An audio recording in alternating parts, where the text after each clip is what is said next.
नमस्कार, इन खबर में आपका स्वागत है। मैं विद्या शंकर तिवारी हूँ। क्या देश में कैपिटल पनिशमेंट होना चाहिए या नहीं होना चाहिए? निर्भया के दोषियों के बहाने अब ये बहस छिड़ गई है और बहस छिड़ा है मशहूर वकील इंदिरा जयसिंह ने, जिसको लेकर के निर्भया की मां भड़क गई हैं और उन्होंने इंदिरा जयसिंह से पूछा है कि आपकी हिम्मत कैसे हुई ये सुझाव देने की। उन्होंने ये सुझाव दिया था कि जिस तरीके से राजीव गांधी के हत्यारों में से एक नलिनी सिंह को सोनिया गांधी के परिवार ने माफ़ कर दिया था, वैसे ही निर्भया की मां को इन चारों दोषियों को माफ़ कर देना चाहिए। आपको बता दें कि निर्भया के चारों दोषी इस समय किसी तरीके से फांसी से बचने के लिए कवायद करने में जुटे हुए हैं और एक के बाद एक कानूनी विकल्पों का इस्तेमाल कर रहे हैं, जिसमें मर्सी पिटीशन भी शामिल है। एक मर्सी पिटीशन वो होती है जिसे दोषी की तरफ से दाखिल किया जाता है और दूसरी mercy petition third party mercy petition बोली जाती है, जिसे कोई भी राष्ट्रपति के पास भेज सकता है।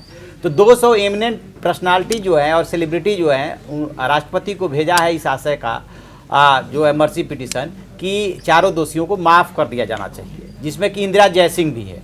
और वही सुझाव अब उन्होंने खुल करके दे दिया निर्भया की मां को, जिसके बाद निर्भया की मां भड़क गई और भड़कने के बाद उन्होंने ये तो कहा कि आपकी हिम्मत कैसे हुई ये कहने की, साथ में ये भी सब बातें कह डाली है कि कोर्ट में अक्सर इंदिरा जयसिंह से उनकी मुलाकातें होती रहती है, लेकिन उन्होंने कभी उनसे हाल चाल पूछने की भी जहमत नहीं उठाई।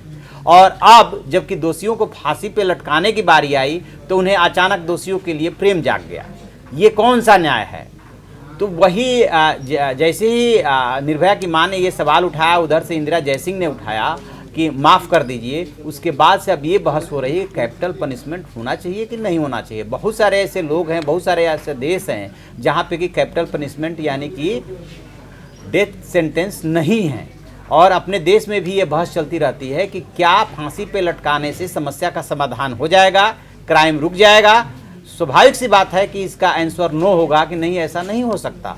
तो इसका मतलब क्या, इसको ख़त्म कर देना चाहिए? दो तरह की विचारधाराएं। एक विचारधारा कहती है कि मैसेज देने के लिए, जो ऐसे अपराधी होते हैं उनको मैसेज देने के लिए यदि तुम ऐसा करोगे तो तुम्हें फांसी भी हो सकती है, कैपिटल पनिशमेंट का होना जरूरी है।